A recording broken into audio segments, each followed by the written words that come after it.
Bien, mi nombre es Juan Sebastián Cárdenas González, soy del curso 1102 y este es mi proyecto hablando acerca del Parque Arqueológico San Agustín y sobre las culturas africanas. Quiero dejar en claro que este proyecto va a estar dividido en dos partes, el primero va a hablar sobre San Agustín y el segundo va a hablar sobre África. Bien, San Agustín es el parque arqueológico más importante de Colombia, fue oficialmente reconocido en el año 1935 durante el mandato del presidente liberal Alfonso López Pumarejo. En 1995 fue reconocido como Patrimonio de la Humanidad por la UNESCO. Básicamente, para entender la importancia de este parque arqueológico hay que dividir su historia, hay que conocer su contexto histórico. Entonces, en el siglo XVIII fue visitada por el misionero Francisco Fray de Santa Gertrudis en el año 1755. Este fue el año en el que llegó a América. Más sin embargo, en el año 1757 él llegó al virreinato de Nueva Granada, que era básicamente lo que hoy conocemos como Colombia. Entre el periodo de 1757 y 1767, él realizó un libro llamado Las Maravillas de la Naturaleza, que tenía como objetivo, era un libro de crónicas hablando acerca de sus viajes y sobre lo que había observado. Y hacía un énfasis especial en el Parque San Agustín, que por aquel entonces no tenía un nombre o no era oficialmente reconocido. El objetivo de este libro era incentivar a otros científicos españoles a involucrarse con otros espacios que no fueran únicamente España, África o sus alrededores, porque básicamente España por ese entonces no tenía una fuerza no tenía una fuerza natural que realmente diera paso a investigaciones, cosa que el virreinato de la Nueva Granada sí. Durante el siglo XIX, en el año 1850, José Hilaro López, presidente para aquel entonces, realizó la Comisión Coreográfica.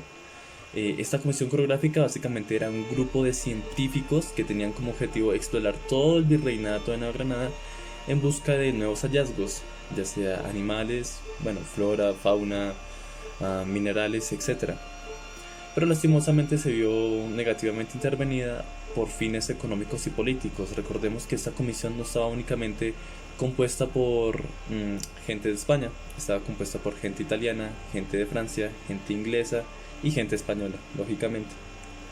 Entonces tuvieron que finalizarla gracias a este pequeño inconveniente. Más sin embargo, mientras estuvo en función, eh, fue fue dirigida por Agustín Codazzi, y en el año de 1857 realizó un libro muy especial de la mano de su compañero Manuel María López, que fue básicamente un ensayo hablando de lo que habían visto en el Parque San Agustín y cómo había sido influenciado con el paso de los años. Este ensayo fue llamado Ensayo de las Mesas.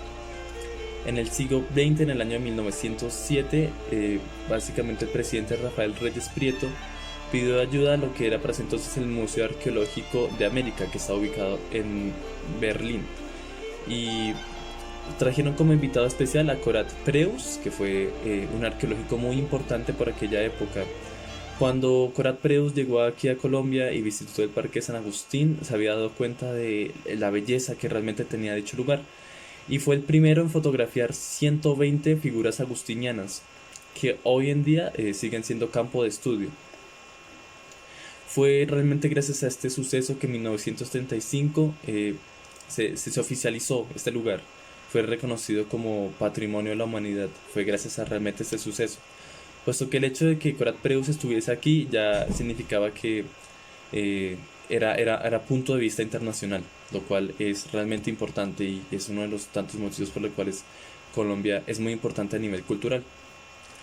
Muchas de las figuras, de las más importantes, son por ejemplo el doble yo, el águila, el mico, la reina, la campesina, el guardián portero, mmm, el pescador, las monjas, lluvia, sol y entre otras. Bien, llegamos a nuestra segunda parte del proyecto, la cual habla acerca de las culturas africanas. Antes que todo, quiero aclarar que el proceso de las culturas africanas ha dejado un legado muy importante incluso para nosotros, para nuestra sociedad actual. Y sigue siendo un campo de estudio por pequeñas cuestiones como por ejemplo que se teme que el ser humano haya nacido o se haya empezado a evolucionar en África. Y ese tipo de cosas realmente son muy interesantes, es que vamos a conocer la importancia de dichos grupos que dan hincapié a este campo de estudio que al día de hoy sigue siendo muy interesante, de hecho nunca ha perdido su interés.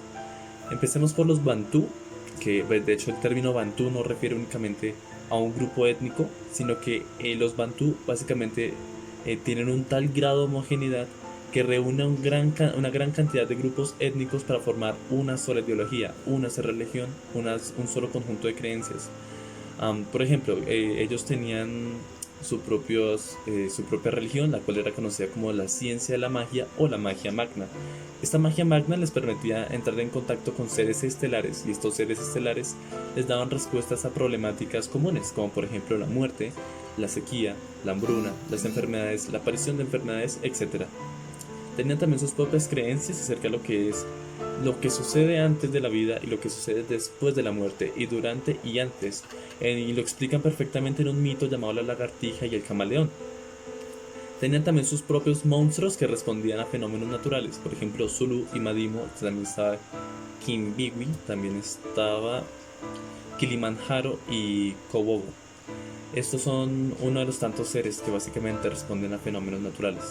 Teníamos también los bosquimanos, o bueno, cuando recién se descubrió este grupo, que fueron los colonos holandeses, lo decidieron llamar como los bosgeman, que significa hombres de los árboles. Residen hace 20.000 años en la Tierra, en lo que hoy conocemos como la África Austral, que responde a 700.000 kilómetros cuadrados. Tiene una religión muy especial, puesto que no le pertenece a una sola tribu, sino que le pertenece a varias tribus. Esta religión es la animista, que básicamente consiste en la idealización de fenómenos naturales, o de seres inclusive, como lo son los animales, las plantas, el mar, el desierto, la vegetación, todo lo que realmente compone la naturaleza.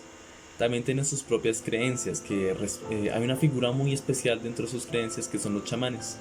Estos chamanes son conocidos como los curadores, ya que eh, dentro de las creencias de los Bosgeman se tiene entendido que las enfermedades no son producidas por una cuestión corporal o ambiental, sino que es producida por demonios, por seres del más allá, seres que son inalcanzables para un ser humano común. Entonces estos chamanes actúan como curadores para apartar la muerte de su pueblo. Básicamente ellos son los encargados de velar por la integridad del mismo. Y gran parte de los mitos y leyendas que se generan dentro de los Bosgeman dependen precisamente de estas figuras que son los chamanes. Tenían su propia lengua que básicamente se basa en chasquidos, se basa en clics, y cada uno cada patrón de clics y cada patrón de chasquidos genera una sola palabra. De hecho, es muy curioso porque tienen también sus propios dialectos. Estos dialectos varían tanto de la situación como del lugar en el que se esté hablando. También tenemos los otentones, que básicamente pertenecen al grupo de la África nómada y responden a hace más de 20.000 años. Actualmente se ubican en el sudoeste de África y generalmente viven en un lugar llamado Namibia.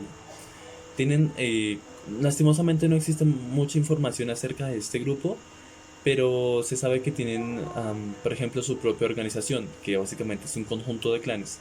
Pero para ser un poco más específicos voy a hacer énfasis en dos, que por ejemplo el primero son los ricos, que son los dueños del ganado y dueños del manejo del intercambio de lo que se produce, o sea, ya sea ganadería o ya sea vegetación. Mientras que los pobres son los encargados de producir dichos recursos y de manejar la ganadería, de, por así decirlo, producir la ganadería. También tenían, por ejemplo, sus propias creencias, la cual se basaba, por ejemplo, en dos seres muy especiales. Por ejemplo, la luna era manifestación de la belleza, manifestación de la salud, manifestación de la protección. Mientras que estaba su contraparte, que era Gonap, que representaba la muerte, que representaba las enfermedades y que representaba fenómenos que generalmente se consideran como negativos. Algo importante es que estos trueques se manejan con mucha discreción dentro de esta tribu, ya que o sea, a pesar de que no tienen demasiados recursos, son muy discretos con sus movimientos, generalmente no se permiten ver de gente del exterior, pero se sabe que tienen una gran influencia en conocimientos culturales y artísticos. Bien, esto ha sido todo por hoy. Mi nombre es Juan Sebastián Cárdenas González, soy del curso 1102 y fue un placer realizar esta exposición. Espero que haya sido de su grado.